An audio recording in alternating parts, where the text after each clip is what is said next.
और मैं तमाम मेहमानों का रुख करूं उससे पहले पल्लवी, देखिए ये लगातार चिंता थी जहन में, हम इस पर चर्चा भी कर रहे थे। अब WHO की तरफ से ये जो वार्निंग ही समझे इसको पल्लवी, वो लगातार वार्न कर रहे हैं कि कदम उठाने की जरूरत है, तीसरी लहर की तरफ इशारा है ये।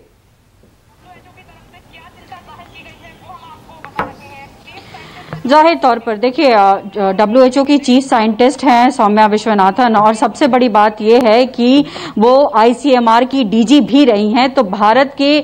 तमाम स्थितियों से वो बहुत तरीके से वाकिफ हैं कि किस तरीके का हालात हो सकता है आने वाले समय में। और इसीलिए उन्होंने ये कहा है कि जो वेरिएंट है वो इस तरीके का है कि हमने देखा सेकेंड वेव में कि किस तरीके से संक्रमण फैला और किस तरीके से लोग इसके चपेट में आए, और मौत का आंकड़ा लगातार अभी भी हम देख रहे हैं कि बढ़ ही रहा है, घटा नहीं है। और ऐसे में जाहिर तौर पर जब नई लहरें आएंगी, जिसमें तीसरी लहर की हम बात कर रहे हैं, हालांकि ये स्पष्ट नहीं है कि ये लहर कब तक आएगी, लेकिन नई लहरें अगर आती हैं तो उससे हमें बचाव करने के लिए तमाम ऐसे कदम हैं उठाने पड़ेंगे जिससे कि जो लहर आए भी तो हम डटकर मुकाबला कर सके। और इसीलिए उन्होंने संकेत दिया है कि भारत में जो वेरिएंट है 167 वो बहुत ज्यादा खतरनाक है, और चूंकि म्यूटेशन भी हुआ है तो दो ऐसे म्यूटेशन है, वो माइल्ड है या फिर वो उससे और ज्यादा खतरनाक है, वो अभी जांच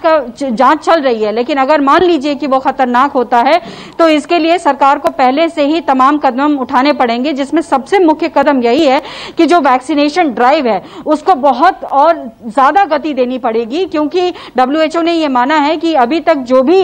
वेरिएंट है उस पर कारगर है वैक्सीनेशन प्रोग्राम। तो अगर वैक्सीनेशन प्रोग्राम को तेजी दी जाती है, ड्राइव को बहुत तेजी से चाहे शहर हो चाहे गांव में बढ़ाया जाता है, तो कहीं ना कहीं एक हम बात कर रहे हैं कि एक हर्ड इम्यूनिटी के लेवल तक पहुंचे तो उससे जरूर बचाव होगा। और भी बहुत सारे कदम हैं, चाहे वो अस्पताल के लेवल पर हो, चाहे वो गांव में ब्लॉक के लेवल पर हो। इन तमाम चीजों की अगर आज से ही सरकार जो है पहल कर ले और अभी से ही तंत्र मजबूत कर ले तो कोई भी लहर आए उससे निपटने के लिए ना सिर्फ आम लोग बल्कि सरकार भी जो है वो मजबूती के से खड़ी होगी। तो बहुत सारी ऐसी संकेत हैं जिसको सरकार को अभी से ही ध्यान देने की जरूरत है। हालांकि ये भी कहा जाता है कि देखिए जो वेव आता है उसको एंटीसिपेट बहुत पहले से नहीं किया जा सकता कि वो कब और किस फॉर्म में आएगा। वो लगातार रिसर्च चलते रहते हैं और उस रिसर्च के बेसिस पे ही ये कहा जाता है कि वो कितना खतरनाक होगा। लेकिन पहले से एंटीसिपेट करके अगर हम ये माने कि हो सकता है वो खतरनाक होगा और उसकी तैयारी पूरी करके रख लें तो जाहिर तौर पे जो जानें इस वक्त गई हैं या फिर जा रही हैं उसको बचाया जा सकता है। विपनेश।